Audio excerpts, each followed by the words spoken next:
Good afternoon, everybody. Welcome back to Crafting with Grandma Jean, and I'm Grandma Jean. Today we're going to be making something a little bit different, similar to what our pinatas were a little while back. We're going to make paper mache jack-o'-lanterns. Don't worry about candles, burning anything. You could use battery operated D.I.Ys. First of all, you blow up your balloon. We have to make the top. First of all, you get a marker, a bowl on top of your hat for the opening, and we'll just trace around like this. The next part we have to do is we have to make another opening just underneath it, because we are going to open it with the dividing line. This is the dividing line. So you kind of about a quarter of an inch down from the first line. You just go all the way around like this.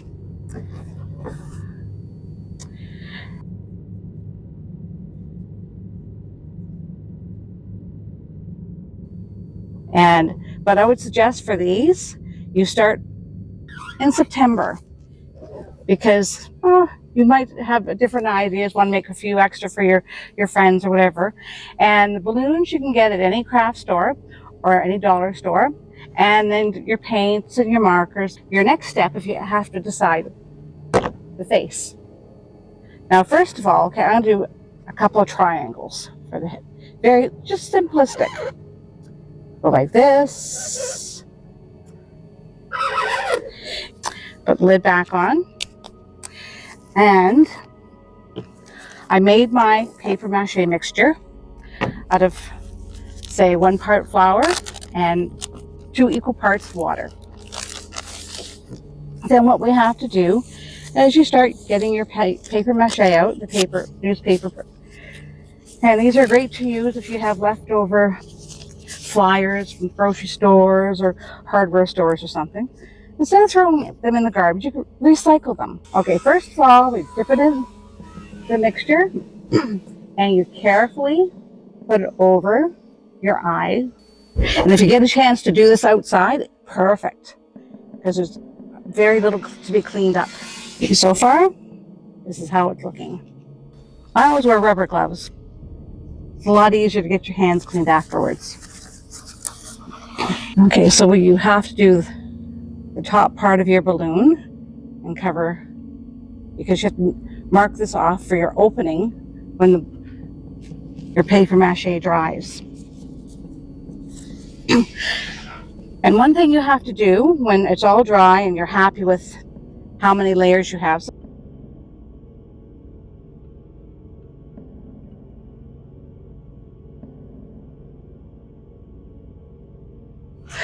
Okay, don't forget to do the top part of your balloon. Say, don't be afraid if you make a mistake.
Okay, now I'd like to explain the reason why we have to kind of leave an empty space where we're not putting the paper mache down, because this is the part, once it's all dry and the balloon starts to shrink, what happens here is we will pop out the balloon, and we would, just use maybe a fine little knife to cut around here if it's sticking to the bottom half of the balloon.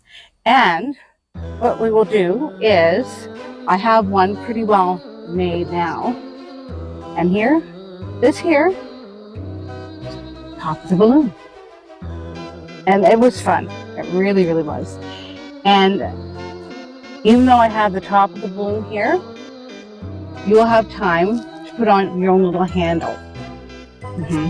So what we did, I decided to paint it all white.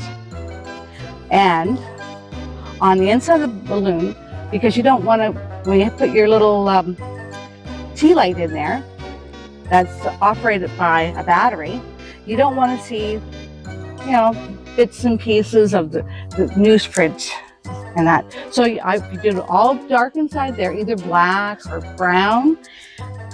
And once you get your tea light in there, see, there's one tea light.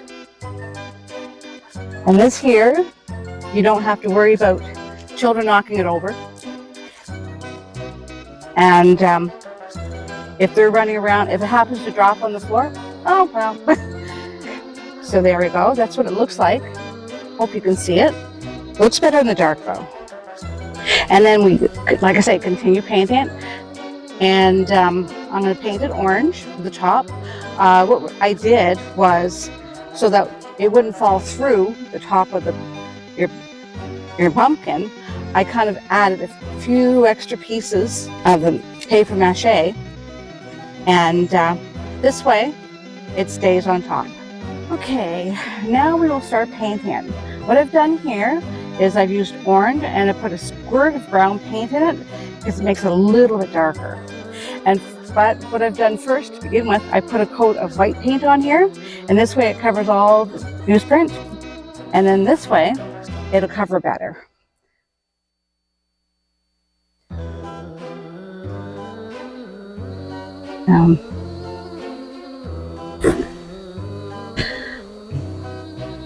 It doesn't take that long to paint once you get started. One thing for sure, if your children are doing it, you can put some old shirts or something on them. I use my husband's shirts for that. I used to do that with my daycare children. Whenever we're painting or using clay, I grab a few of my husband's old shirts, and they're like, why am I wearing this? And I said, because you're going to make a big mess. Then they realize, actually, no, I don't want to wear it. Their hands might be dirty, but that's easily cleaned. And their clothes are perfect. Oh, now my mom's not going to get mad at me, they'll say. But the children always have a great time. I find summertime is great to work with children doing creative ideas and craft things. And they can do it outside. And these little paint containers, paint trays, I think I've got a few of them at the dollar store, as well as an arts and crafts shop. They have them readily available. They're not that expensive, really. And then this way you could mix up your colors and experiment, see which color you like the best. And if the paint dries, it looks like you need more color to it, don't be afraid to add it. It looks great. One thing about making piñatas and other things out of paper mache, it's relaxing. You don't have to worry about time restraints or what it's going to look like, because believe it or not, once you're done, it looks perfect. What I'd like to show you is that little light pocket that I have in here. And I got this at the dollar store. And it looks like this. You can go inside your jack-o'-lantern.